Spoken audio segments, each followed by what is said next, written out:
हम आज इस पहली कैबिनेट के बाद में मैं आप सबका स्वागत करता हूं।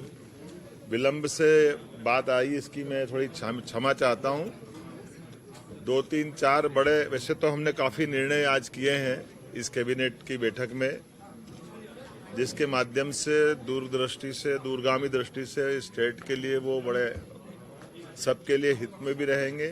कुछ उल्लास के और अच्छे भी निर्णय हुए हैं, जैसे फूड सेफ्टी नियम लागू होने के बाद खुले में मांस या अंडे की दुकान चलाना, ये भारत सरकार ने भी इसमें दिशा निर्देश जारी किए हुए हैं। इस चीज को कड़ाई से लागू करने के लिए हमने कैबिनेट में इसके संबंध में तैयारी करने के लिए कहा है, और चूंकि इस दिशा में योग्य प्रकार से जन जागरण भी हो जाए और जिनको ये बिजनेस करना उनको उसके दायरे भी बता दिए जाए, कैसे करना है, क्या करना है, उनको भी इन सारी बातों के अवेयरनेस के साथ। लेकिन शासन के स्तर पर हमने निर्णय किया है कि ये चीज़ों को लेकर के जनता की सुरक्षा भी जरूरी है, और जिनका व्यवसाय करना है या जिनको इसको खाद्य पदार्थ के उपयोग में लेना है, तो वो उनकी जान भी जोखिम में नहीं डालें। एक आदतन अपराधी जो बार बार अपराध करता और छूट जाते हैं, इनके लिए होम डिपार्टमेंट से कहा है तो 437, 38, 39 के अंतर्गत सीआरपीसी में इन पे दंडात्मक कार्रवाई करते हुए उनकी अगर जमानत भी होगी तो जमानत निरस्त कराएं, ताकि क्राइम पे कंट्रोल करने की दिशा में लॉ एंड ऑर्डर की दृष्टि से बड़ा महत्व का निर्णय है। एक प्रदेश में, वैसे तो सबको मालूम है, सुप्रीम कोर्ट ने गाइडलाइन दी है ध्वनि विस्तारक यंत्रों को लेकर के। तो ध्वनि विस्तारक यंत्रों को तो अपनी तय समय सीमा के अंदर और जो उनकी मर्यादा उसमें उनको अपनी उपयोग करना चाहिए। उस नाते से हम कोशिश करेंगे कि ये, लेकिन कुछ जिलों में अलग अलग स्थिति भी है। तो एक यूनानिमस सैद्धांतिक रूप से तो हम सहमत हैं, लेकिन अगर ऐसा लगता है कि जहां कोई परमिशन की जरूरत पड़ेगी तो वो परमिशन पे हम जाएंगे। अदरवाइज बगैर परमिशन कोई चला, इसको हम पसंद नहीं करेंगे। हर जिले के अंदर युवाओं के लिए एक एक्सीलेंस कॉलेज बनाया जाए,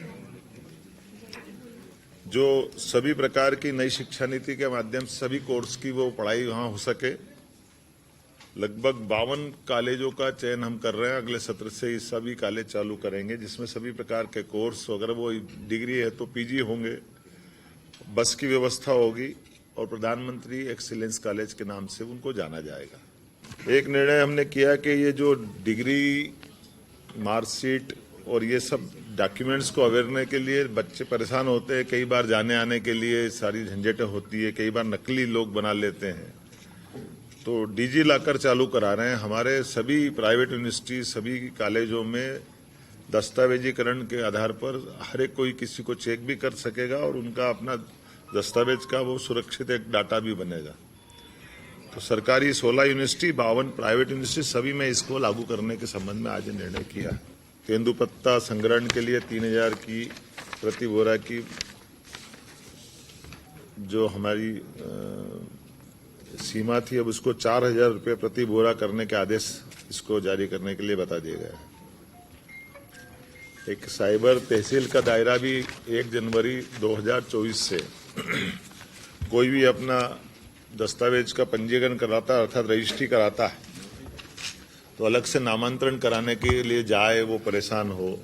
इसके बजाय जैसे रजिस्ट्रार ऑफिस में रजिस्ट्री कराएंगे, उसी समय उसकी सारी प्रोसेस नामांतरण की भी हो जाए। तो ये एक सरलीकरण है, जिसके माध्यम से एक ऑलरेडी दस्तावेज बन रहा है, तो बार बार अब विभागों में नहीं जाना चाहिए, ऐसी अपेक्षा है।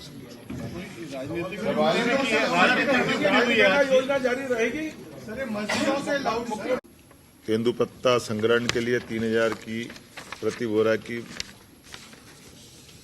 जो हमारी सीमा थी, अब उसको 4000 रुपये प्रति बोरा करने के आदेश इसको जारी करने के लिए बता दिया गया है। एक साइबर तहसील का दायरा भी 1 जनवरी 2024 से कोई भी अपना दस्तावेज का पंजीकरण कराता है, अर्थात रजिस्ट्री कराता है, तो अलग से नामांतरण कराने के लिए जाए वो परेशान हो। इसके बजाय जैसे रजिस्ट्रार ऑफिस में रजिस्ट्री कराएंगे, उसी समय उसकी सारी प्रोसेस नामांतरण की भी हो जाए। तो ये एक सरलीकरण है जिसके माध्यम से एक ऑलरेडी दस्तावेज बन रहा है, तो बार बार अब विभागों में नहीं जाना चाहिए, ऐसी अपेक्षा है। मैंने सभी धार्मिक स्थल की बात कही। हमने कहा कि धार्मिक स्थल पे अगर कोई इस सीमा का उल्लंघन करेगा तो उसके लिए कार्रवाई करेंगे। अभी विषय तो हमारे बाकी है।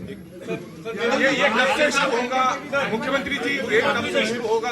हमने लगाया 15 दिन के अंदर इसमें रिपोर्ट मांगी है और इस पे एग्जीक्यूशन कर रहे हैं। आखिरी आपको जानकारी और देता हूं, सीएम सर, भगवान राम के मंदिर का गर्भगृह का प्रवेश का बड़ा कार्यक्रम 22 जनवरी का होने वाला है और हम सबका सौभाग्य है कि हम सब उसके साक्षी बन रहे हैं। लेकिन हम ये भी नहीं भूले कि जब राम मंदिर आंदोलन में कार सेवकों के ऊपर यूपी की बॉर्डर पे जो अत्याचार हुए थे, तो वो खराब दौर था, कठिन दौर था और उस कष्ट के समय के बात को तो अब याद करना भी कठिन है। लेकिन 500 साल बाद ऐसा मौका आ रहा है जब प्रधानमंत्री जी स्वयं वहां उपस्थित रहेंगे। 22 जनवरी को रामलला गर्भगृह में प्रवेश करेंगे।